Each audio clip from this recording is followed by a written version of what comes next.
Hey, it's Chris, Liege Games. Full disclaimer, full cards on the table here. This is actually the second or maybe even third recording of the direction of the channel that I've been trying to figure out. Got a completely unexpected shout out earlier this week by Boardgameco, which was tremendous. I think we're already upwards at the time of filming this, like 150, almost maybe 200 extra subscribers at this point. So uh, give props to him. I mean, this was not planned. This was not even announced beforehand. I'm finding out in the comments section, as people are saying, "Hey, I'm coming over from Boardgameco." So, mad props to him. He went completely above and beyond out of his way to do that. So, thanks, Alex. It means a lot, because honestly, I never thought I'd be here. And then that ties right into sort of where I'm going with this. And some of you are going to watch this, and some of you are probably just going to skip over this because it's not directly board game related. It's more channel myself related. So either way, thank you for subscribing. The question just is, I'm over that magic 1,000 subscriber level on YouTube, which seems to be sort of the also magic level for people starting to take notice outside of the bubble, the social media bubble, as well as the collaborative bubble, whether that's from peer to peer as another content creator, or even from a designer publisher. Like, okay, he's got enough following that I'd be willing to give my products to him or send my product to him or let him look at my product, so that he's going to have enough people, enough eyes on him, that it's going to be worth my time as the person giving it to him in the first place. I don't know why that is, but I understand it too.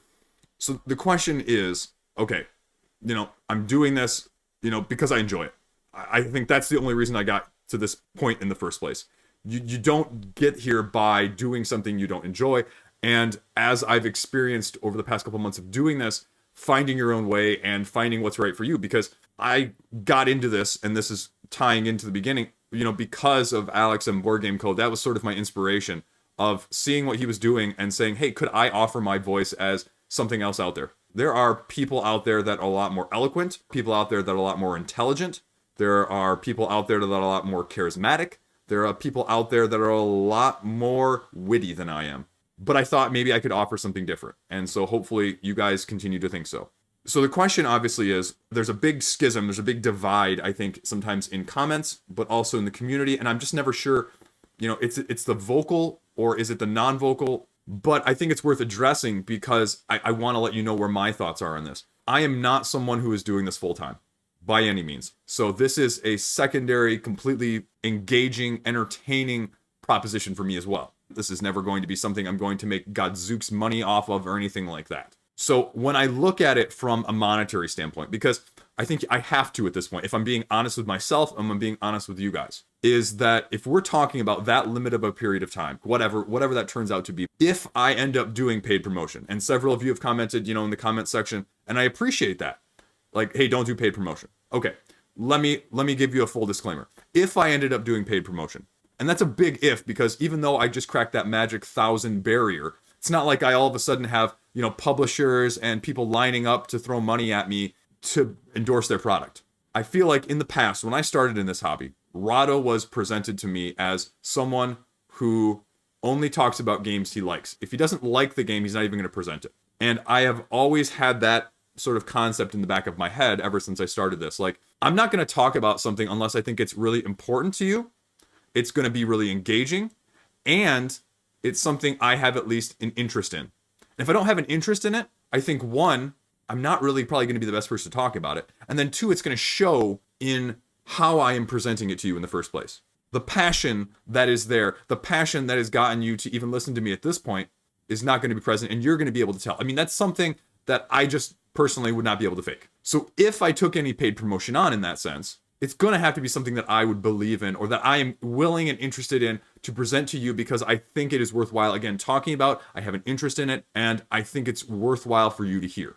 And when you put those two things together, the limited time and the only of interest, there's not probably going to be a ton of stuff that I'm going to be doing, unless all of a sudden all of these projects that are like on my short wish list reach out to me. And again, I'm not big enough that some of these big projects, Level 99 Games is not going to be reaching out to me with 7th Cross prototypes now that I'm broken the 1,000 subscriber barrier. I mean, there's a hierarchy in order of, eyes and value. And so those are the types of things, like that I would be more interested in. Now, not exclusively from big projects. There's plenty of other medium and smaller size projects that I have my eye on that I go, wow, that's really interesting. I'd really like to, present it to you guys.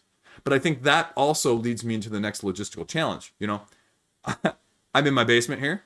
I'm in the back room. Kids are sleeping out there. And, the setup that I have is great for what I'm doing right now. It's perfect. I'm happy with it. I've got a cat sitting on my lap purring. It works out great from that side of things. However, the other thing I'd like to do that goes along with that is it's one thing to hear my thoughts on a game I haven't played. And I heard this criticism a couple months ago, and I won't go into it as a side tangent, but it was related to that and being able to give thoughts on a game I've actually played to present those thoughts with you apart from just a random opinion on a page on the internet. And so eventually I would like to have more of a setup with more of established, focused gameplay so you can hear some of my thoughts. Now, that is the ideal situation. But if you tie it into the promotion side of things, and now take promotion, take the connotation of that word out for a second. If you take it into the context of the paid side of things, that is the pay that would maybe allow me to get a setup like that, to allow me to afford that in the first place.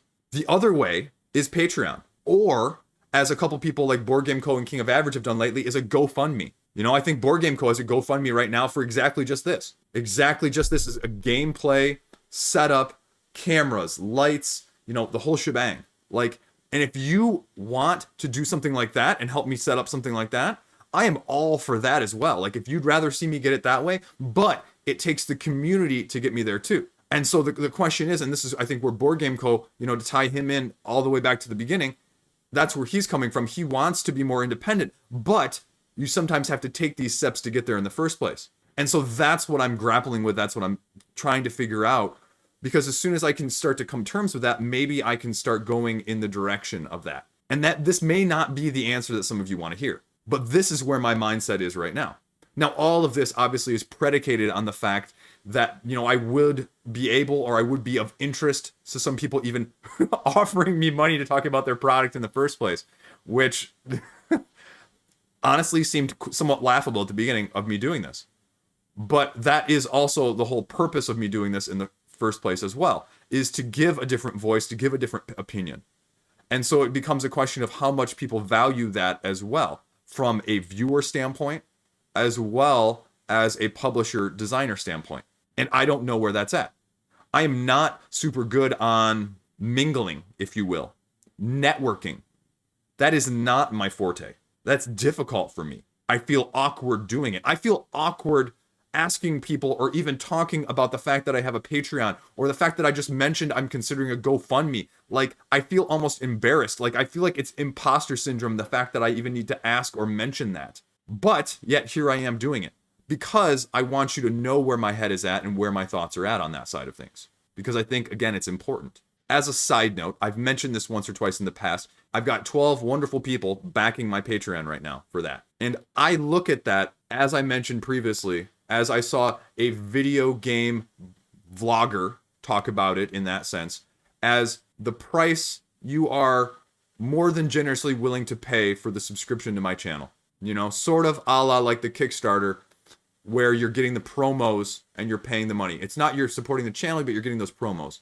So in this case, it's you're supporting the channel, you're supporting my ability to get a camera, a lights fixture, a setup for that side of things. That's what you're paying for. And my opinion alongside of it, whether you like it or disagree with it or agree with it sometimes. So that's my initial thoughts on things, having pre-1000 and post-1000. Now, I'm not going to stop doing the things that got me here because, again, it goes back to the beginning. That's the stuff I'm passionate about. I like Kickstarter a ton. But like I said, in order to show you it and showcase it, I think with the attention, with the quality that it deserves, is going to take, I hate to say it, some cash as well. And so that's where I'm struggling to figure things out, is how do I make those ends meet? Because I also don't want to put out a subpar product for you guys either.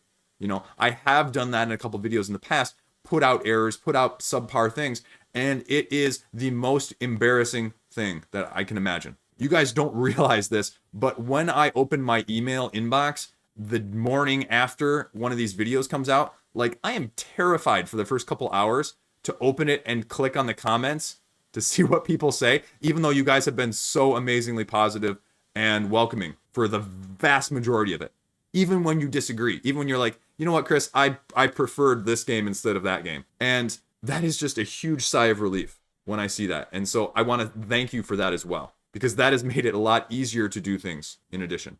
It's sort of a chicken and the egg. In order to get bigger, you have to have some of those big games, sometimes exclusives. You have to have the Zombicide, the Bloodstone, the Primal, the ISS Vanguards, in order to sometimes get more eyes on your project and get more eyes on your channel. But in order to get those in the first place, you have to be bigger. And how do you get bigger? You have a better quality production and a better quality product in the first place. And the sooner you can get that, the sooner you get the subscribers up, the sooner people start to show interest in you in that sense. But you can't do that until you get the better product sometimes. And so it's just this cycle. And that's where you guys come in, is helping me break that cycle somehow, I guess is what I'm saying. That's why I'm interested in starting more of a community. That's why hopefully I'm going to be doing more of a Discord here in the future, like the other guys. I'm also going to be putting out a video here in the future of collaboration. What I think is important in collaboration, why I think it's important, and why I probably don't think I will eventually do this, completely solo. Just because I think there is some bonding, because as the saying goes, steel sharpens steel. And I think that's true, especially in this community, in this context, to be able to converse with someone, to disagree politely with someone, to bounce views and thoughts and ideas that are somewhat similar, but also somewhat different. I'd love to find someone in the community like that for me to collaborate with in the future. And again, like I said earlier, I'm super embarrassed to even talk about that. I'm super shy. You would never guess that in real life, and setting this sort of stuff up online in terms of collaboration and asking that sort of thing. So it's completely out of my comfort zone, completely and utterly. But I'm putting it out there because if I put this out there in this video, it's going to make me somewhat more accountable. And you guys can try and hold me accountable too. Be nice, please. Please be nice. So that is where my head is at. This video went way longer than I thought. Rambled on for way longer than I thought I was going to. So if you made it to the end, I really appreciate it. As always, let me know your thoughts down below. Thank you for the subscription and even getting me to this point where we can even have this conversation in the first place, because there is no line in the sand. There is nothing set in stone. And we're just going to see kind of how things unfold with all of these aspects that I've mentioned. Let me know your thoughts on them. Let me know your questions. Let me know your concerns. I've already heard some of it from you guys who have been very vocal and nice about presenting them to me in the comment section, so I appreciate that. Hopefully we'll see you a little later this week talking about this week's Kickstarters, next week's Kickstarters. So, as always, stay classy. See you around. 2021 and 2021. We're over halfway there. That's amazing!